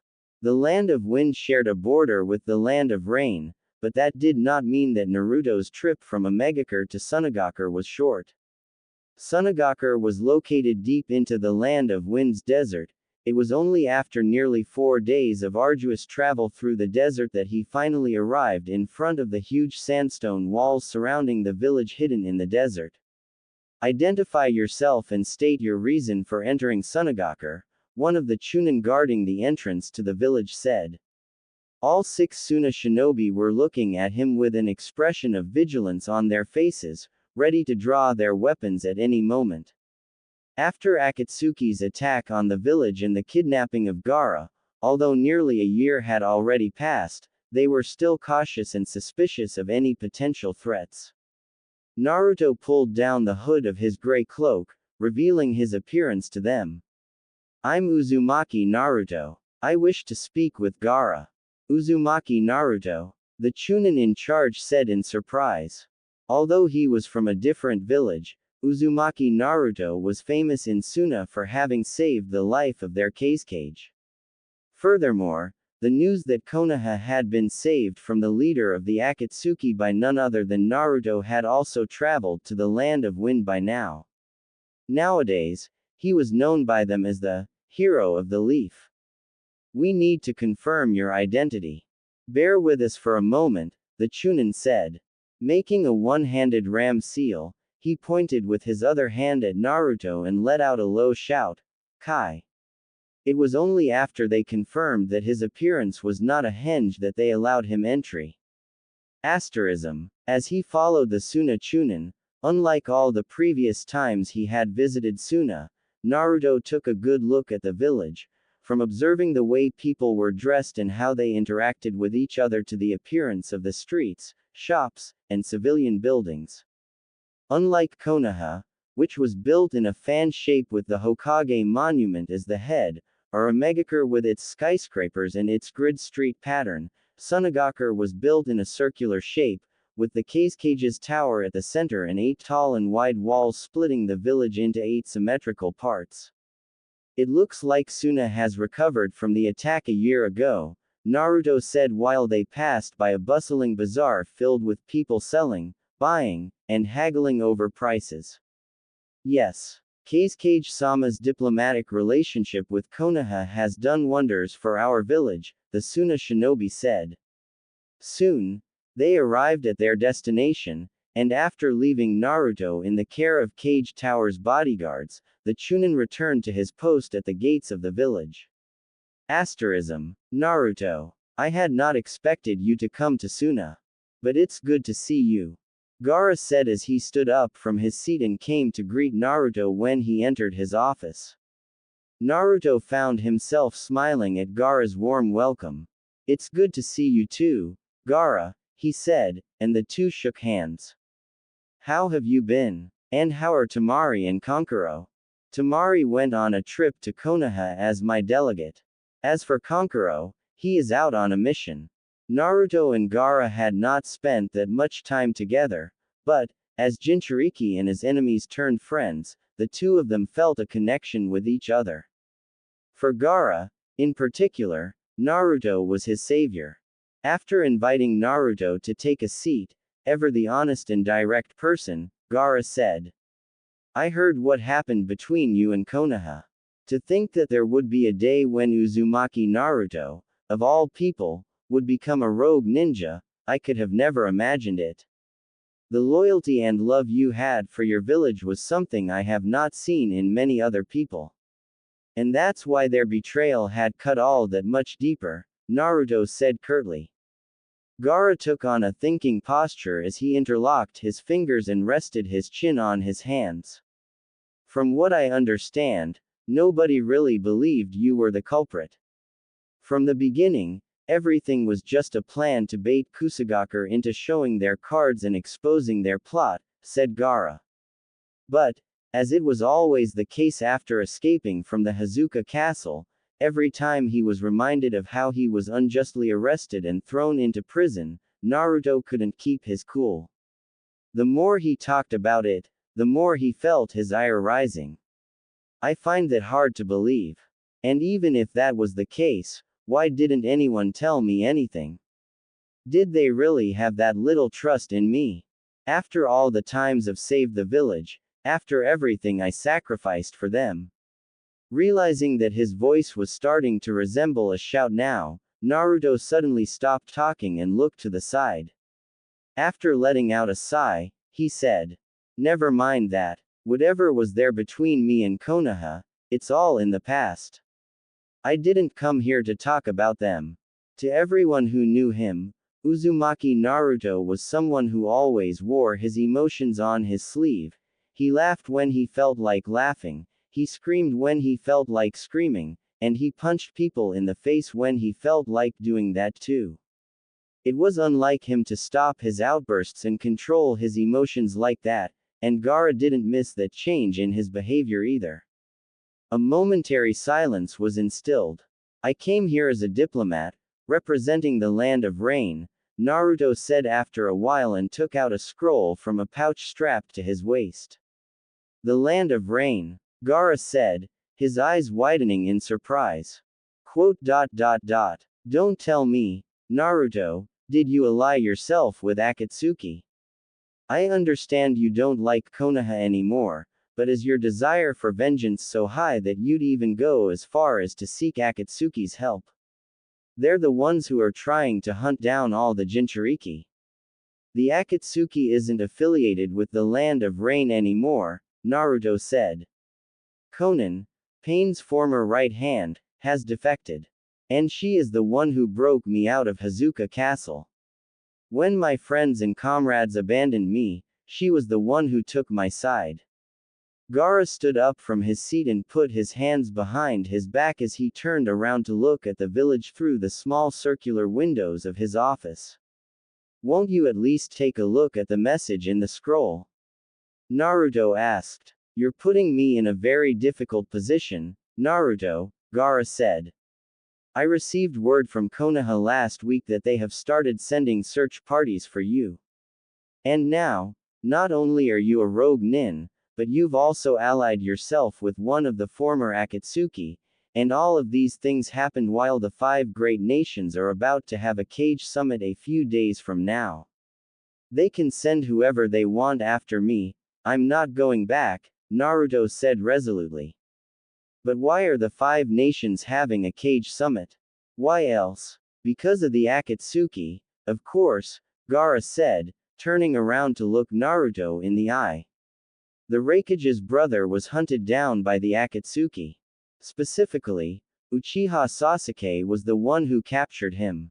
Sasuke did, Naruto said, the tone of his voice and his facial expression not giving Gaara any hints in regards to his inner feelings.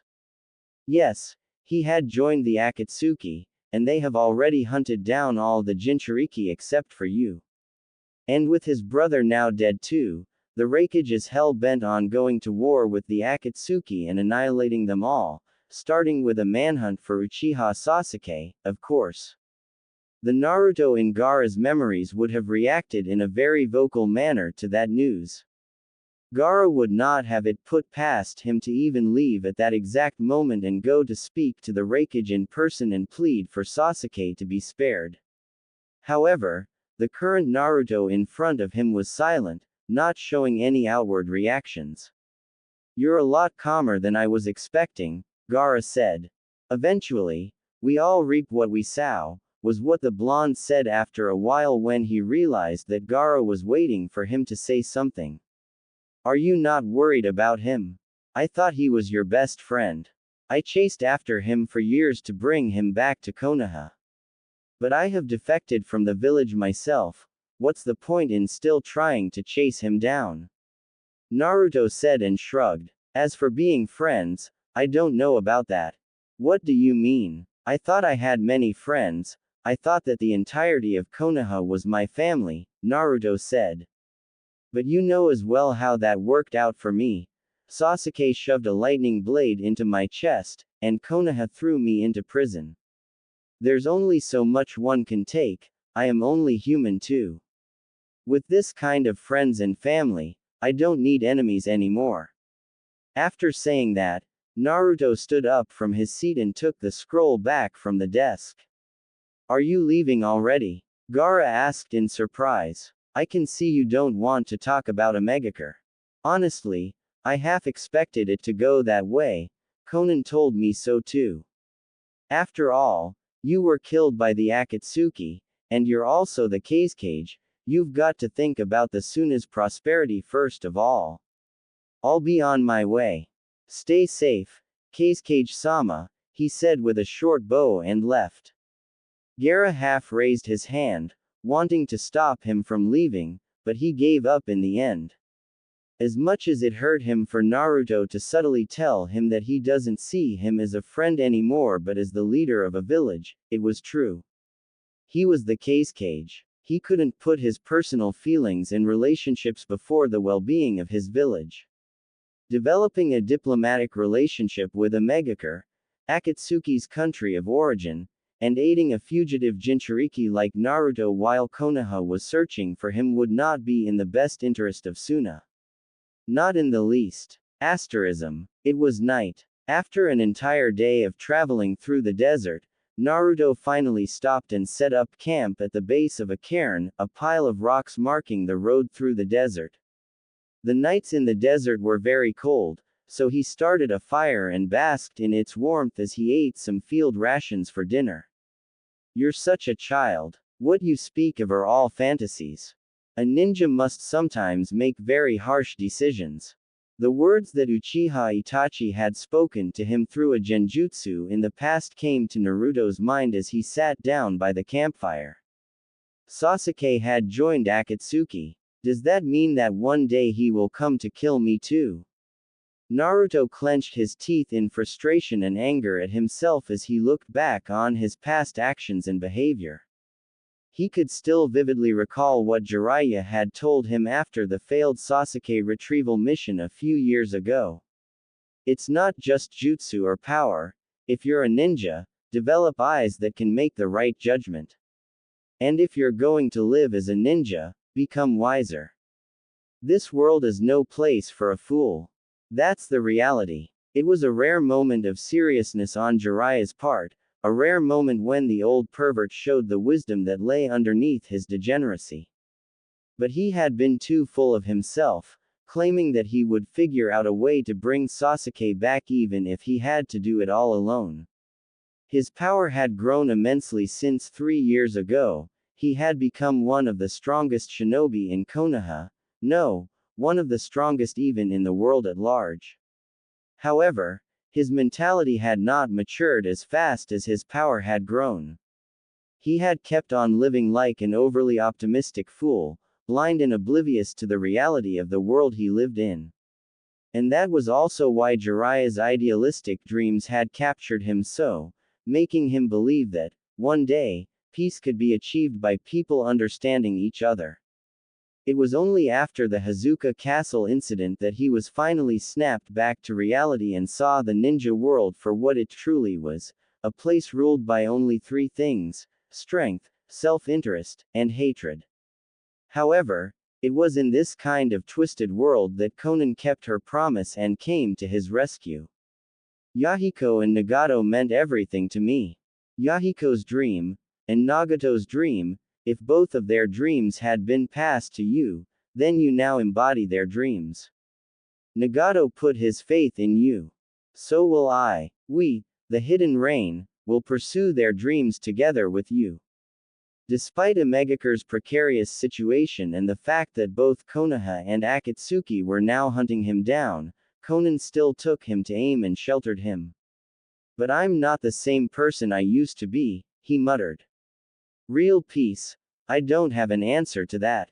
I've never had one. When Nagato confronted him, Naruto didn't know what to say. He did not have an answer back then either. It was only his willingness to forgive Nagato and his optimism that convinced the older Uzumaki to entrust his dream of peace to him. However, now that that optimism was gone, Naruto realized how unrealistic his and his sensei's dream of peace had been. He felt as if he was betraying Nagato and Konan's expectations of him. They had chosen to believe in him and his ideals, but how could he live up to those ideals when he didn't even believe in them anymore? I'm sorry. I'm not who I used to be. I can't bring you the peace that you thought I would. However, as he stared at the brightly burning flames of the campfire, Naruto made a vow. Konan and her people, I will stop at nothing to protect them. Whoever threatens them, be it Sasuke or Akatsuki or even Konoha, I will destroy them. He didn't believe in world peace anymore. But he did believe he could achieve peace and prosperity for the land of rain. Asterism. The day after Naruto's diplomatic visit to Sunagaku, a messenger bird flew through the open window in the Hokage's office. A message, from Suna. Tsunade said in wonder when she saw the sigil on the scroll. But after unfurling it and reading its contents, she loudly called out for her assistant. Shizune. Yes, Tsunade-sama. Shizune quickly answered her call, having recognized the urgency in her voice. Send word for Kakashi, Yamato, Sakura, Sai, and Team Guy to come to my office. Asterism. Hokage Dono. Greetings. Today, on the 27th of September, Uzumaki Naruto came to Sunagaku as a diplomat on behalf of Omegaku. For obvious reasons, I had to refuse him. Unfortunately, he left right after, and there was nothing I could do to hold him. From my conversation with him, I have learned that he now resides in the land of rain. I ask of you both as an ally of Konoha and as a friend of Naruto, please proceed with caution. He is not the Naruto we used to know. Not anymore. Best regards, Gaara, the 5th Cage. When Tsunade finished reading Gaara's short letter out loud, a silence so deep that one could hear a pin drop was instilled in the Hokage's office. I've been sending teams of Chunin and even Anbu searching for Naruto's whereabouts, but we couldn't find him for weeks. Who would have thought he would go to the Hidden Rain of all places? Omegaku.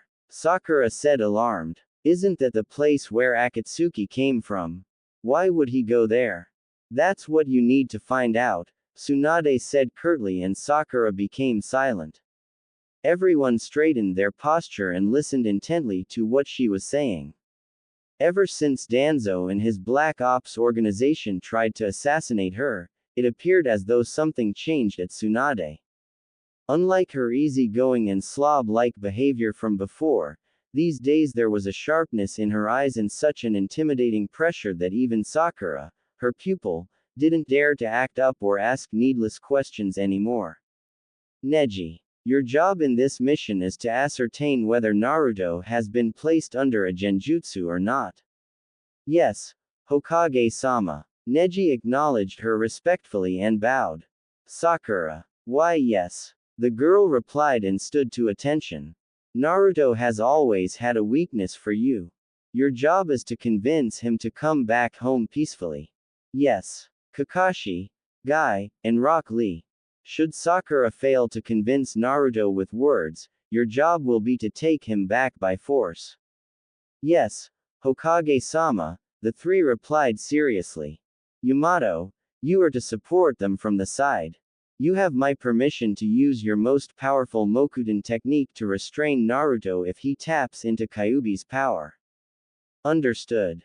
Then, what about me? Tenten asked meekly when she saw that everyone was given a task except for her. The girl involuntarily flinched when Tsunade's eyes focused on her next. From what I understand, you've made great progress in your mastery of Fuinjutsu. Should Naruto need to be subdued and taken back by force, your job is to use your Fuinjutsu and seal his chakra. I understand. Thank you, Hokage-sama. Tenten said, her exuberant voice making Tsunade raise her eyebrows at her. What the slug Sanin wasn't aware of was that she was like an idol for most kunoichi in Konoha, and not only. The mere fact that her hard work and progress were acknowledged by none other than Lady Tsunade was enough to fill Tenten with happiness. This is an S-ranked mission, Tsunade said, and the younger shinobi and kunoichi in the room gulped at her words. Prepare yourself for the trip today. Tomorrow, at dawn, you will be leaving for the land of rain. You are dismissed. Hi. Everyone answered in a chorus and proceeded to leave the Hokage's office one by one. Kakashi, stay behind after everyone leaves, Tsunade said, and Kakashi stopped in his tracks. Once there were only the two of them left in the office, Tsunade stood up from her desk and walked in front of him. Even with his many years of Anbu experience and numerous dangerous situations in the line of duty, Kakashi couldn't help the way his body subconsciously tensed at her proximity. It reminded him of how he felt the last time he had met Orochimaru face to face alone. I spared your life because Hiashi Hyuga vouched for you, saying that you had been under an extremely powerful genjutsu when you attacked me. I am thankful for that, Kakashi said with a short bow. Nevertheless, I don't trust you anymore. Make no mistakes, Kakashi. Should you ever raise your hand against your Hokage again, genjutsu or not, you'll become nothing but a smear of blood on my fist. Is that clear? Crystal, Kakashi said. As for Naruto's retrieval, this mission is your chance to redeem yourself in my eyes. Do not fail me again, Kakashi. I won't, Hokage-sama. Good. I will be leaving for the 5-Cage Summit in the Land of Iron today at noon. I hope to hear news of your success by the time I'm back. This mission is far bigger than just bringing Naruto back. Now that Eight Tails Jinchuriki has been captured as well, Naruto is the only one left. Not only for his safety but for the well-being of the whole world at large, we need to protect him from the Akatsuki. We must not let them capture him, no matter the cost. They've already gotten the other Biju, we can't let them get their hands on the 9 tails as well. Tall towers of concrete and metal, countless power lines, a chaotic system of pipes, a sky covered by heavy gray clouds, and the unending rain pouring down every day, that was a megacure. It didn't have the beautiful weather of Konoha, the picturesque appearance of Suna, or the beauty of Kumogakure. However, to Konan, a megacure was her home. Even as the torrential rain poured from above, Konan revealed a soft smile as she looked at the scenery below. Several hundred people were hard at work, pooling their efforts together as one to accomplish their objective. But those several hundred people were all, in fact, one person. They were Uzumaki Naruto and his shadow clones. After coming back from Sunagakur, in spite of how tired he was from the arduous trip through the desert, he went straight to work. Although Konan had already expected that result, Naruto was so disappointed with himself for not managing to secure a trading agreement that he couldn't even look her in the eyes. Cleaning up the massive wreckage and destruction left by Jiraiya's battle against Nagato was the only helpful thing he could think of doing at that moment. I think the Land of Wave would be willing to help me, but they don't have any resources that a Megakure needs. From what Konan told me, their economy is based on fishing. Naruto thought as he used an Udama Rasengan to grind to dust a particularly large piece of a broken concrete wall. He was trying to think of other solutions besides Sunagakur, but he could not readily come up with anything useful. Then, there's the Land of Snow, but it's such a small country, I wonder, do they have anything there? There's also the Land of Demons, but I don't know much about it, and Konan doesn't either. It's so far away that it takes more than a week just to get there. Buried in work and his own thoughts, Naruto didn't notice Konan watching him from the top of a nearby tower. And he didn't notice the sudden arrival of another person either. Asterism. I've been wondering where the Kyuubi Jinchuriki had disappeared to. I've heard about his defection from Konohagakure, but I did not expect to see him here of all places. That is great. It's like hitting two birds with one stone. A deep voice unexpectedly came from behind, but Konan did not appear to be surprised by it. What are you here for? She asked as she turned around to face him. The black cloak with red clouds on it and the one-eyed orange mask, it was none other than Tobi, or, as she and Nagato knew him to be, Uchiha Madara. Where have you hidden Nagato's corpse? You won't find him here, Konan said, and her body dispersed into a flutter of countless paper butterflies. But Tobi did not lose track of her. Following her chakra signature, he disappeared in a swirl and teleported right in front of Konan when her body materialized again. You've run away quite far. I thought you'd team up with Naruto to fight against me. After all, someone who even managed to defeat Pain is not an opponent I can take on lightly either, he said. Do you think I didn't know one day it would come to this? I knew that you would appear before me. I've been waiting for you so I could stop you. With or without Naruto here, I will take you down. A particularly strong gale blew, and a large wave almost submerged the two pieces of wreckage that Konan and Tobi were standing on. They were in the middle of a gigantic lake. The lake of a Megakure was so vast that it would not be an exaggeration to compare it to an inland sea. Just because you used to be a comrade, don't think I'll show you any mercy. The Akatsuki does not put up with traitors. But I have one question. Why would such loyal members as you and Nagato both betray me?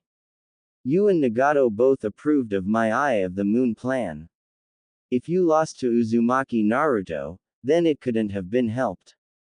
But, not only that Nagato sacrificed his life by casting Rinne Tensei for Naruto's sake, but you also broke him out of the Hazuka castle and are now offering him shelter here, in AIM. Seeing Konan keep silent, Tobi pressed on. Naruto Uzumaki, you think he's that worthy? He is the light, Konan said. That's why we all can carry the flower of hope. Is he now? Even after he defected from the village? Is he still the same after what Konoha did to him? Ah, no matter. Once I capture you, I'll make you tell me everything. The Rinnegan was never Nagato's, to begin with. I am the one who lent it to him as a child. Now, I shall take back what is mine. The moment he said that, two large paper wings came out of Konan's back, and she burst up in the air like a bird of prey. Hiding her body amidst a myriad of deadly paper blades, Konan dived towards him with no hesitation. Using a manifold attack, she intends to find a chance to attack me when I materialize. Fine. I know she must have some sort of strategy. But I'll take her on, I'll accept her challenge, Toby thought confidently. Several hundred paper blades passed through his body before he suddenly materialized himself and caught Konan in a chokehold. There you are, he said triumphantly, activating his Kamui ability to suck her into the other dimension. However, by the time he noticed her trap, it was too late. Right as he activated his Kamui, several dozen paper bombs were simultaneously detonated, creating a great explosion. I will take you down with me to the afterlife, Konan thought, willing to sacrifice herself for the sake of killing him. Asterism. Mon, is this rain ever going to end? Naruto thought in chagrin while he and his clones were carrying rocks and other pieces of debris. The work was difficult enough as it was, but the heavy rain soaking him to the bone and hurting his visibility made it even harder.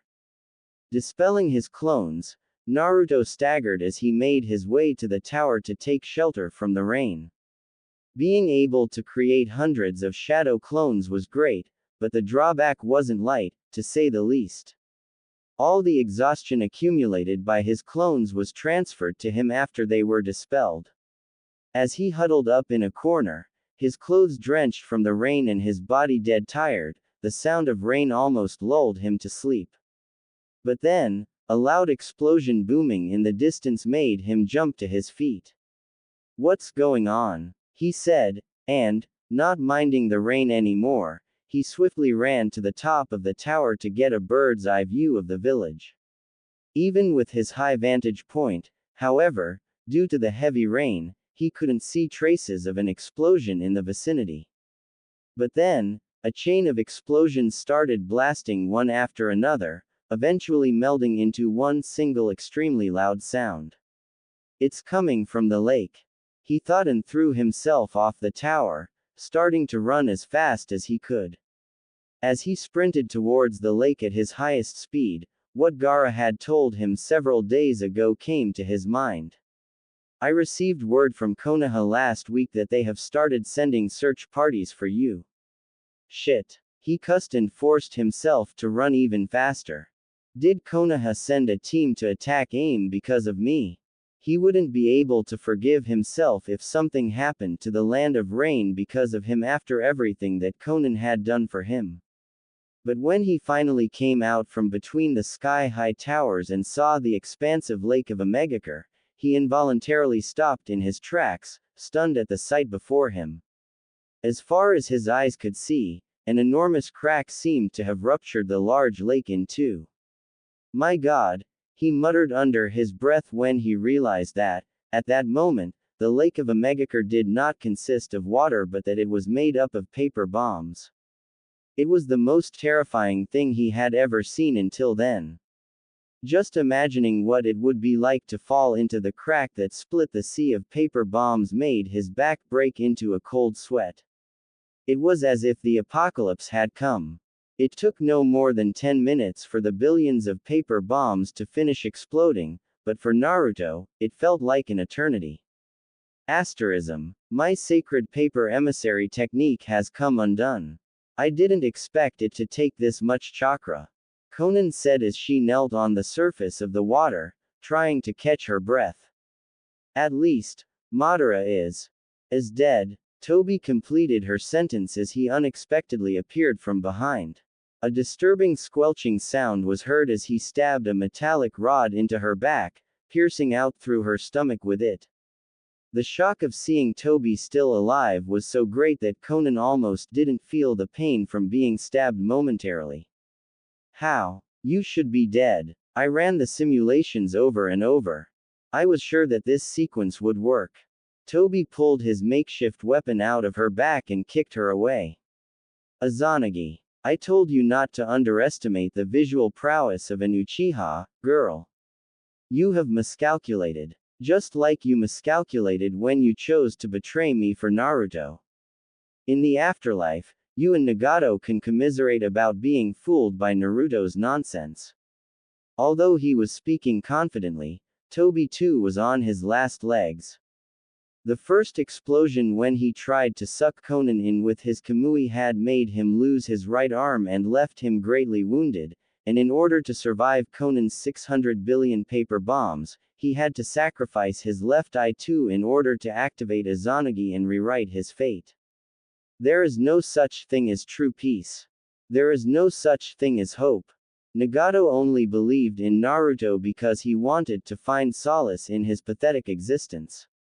Stumbling away as she held onto her bleeding wound, Konan suddenly turned around and raised her hands up. A huge paper chakram took form above her hands, and Obito inwardly cursed at her resilience. Just like I believed in Nagato, I will also believe in Naruto, she said as she hurled the large chakram at Toby. I will be a pillar to support his dream.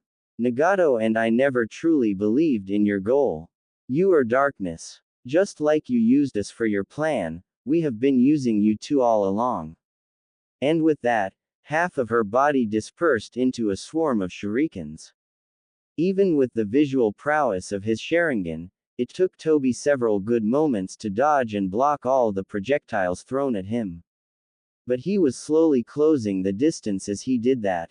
Having almost no chakra left and with a fatal wound in her stomach, when he finally closed the distance and got to her, this time around, Konan couldn't disperse with another paper body flicker to avoid his lunge.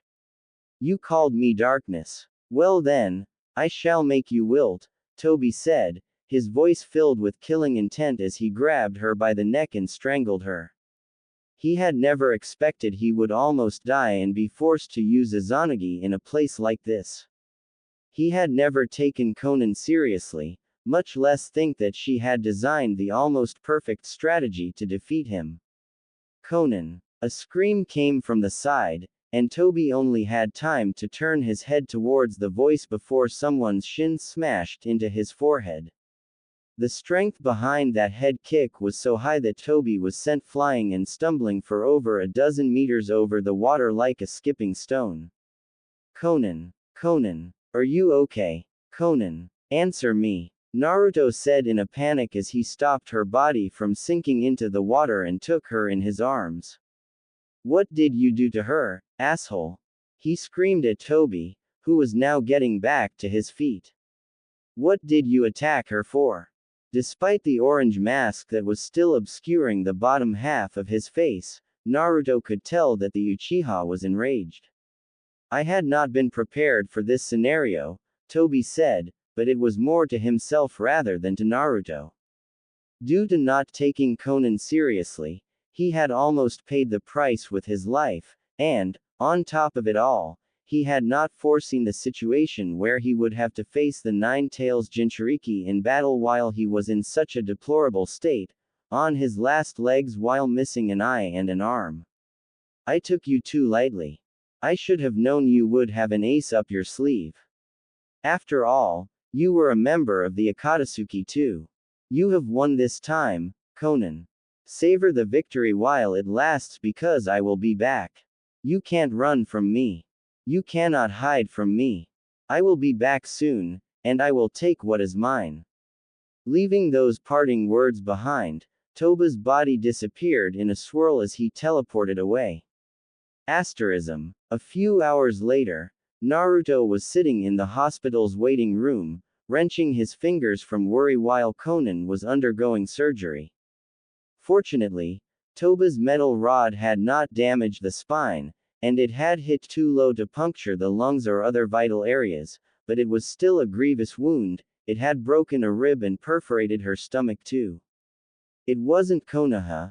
It was the Akatsuki, and they weren't after me, but they were after Konan. Why did they attack her? His first thought was that maybe it was vengeance because she had left the organization, but he dismissed that thought when he remembered Toba's last words, I will be back soon and I will take what is mine. What does Konan have that he wants? When the door of the operating room opened and a middle-aged man wearing a medic's garments came out, Naruto jumped up from his seat. How is she? Was the surgery successful? Is she okay? Tell me. Everything is fine, the doctor said, and he subconsciously smiled at seeing how worried he was for her well-being. The surgery was successful, and she will make a full recovery in due time. Thank God, Naruto said in relief. It was as if a weight had been lifted off his chest. Can I see her? You can, but she is still out of it. The anesthesia has not worn off just yet. I understand, Naruto said, but before he could go inside the operating room to see Konan, the doctor said. Young man, thank you for saving her life. Lady Konan is far more important for a Megakure than you might think. After Pain-sama's passing, she is all that stands between AIM and the three large powerful countries surrounding us. At this moment, she is irreplaceable. Inwardly, Naruto was surprised that the medic knew about Pain's death because Konan had kept that fact under wraps from the general population. He must be one of the higher-ranked shinobi in AIM, he thought. When my village and my friends cast me away, it was Konan who came to rescue me. Saving her life is the least I could do, Naruto said seriously. Also, before he passed away, I promised Nagato that I would bring peace to a Megakure. I want to protect Konan and a Megakure, they are the only things that I have left. The doctor patted him on the shoulder in understanding. Konoha's elders and the Hokage must have lost their minds if they cast aside someone like you. But their loss is our gain. We are happy to have you here, Uzumaki Naruto.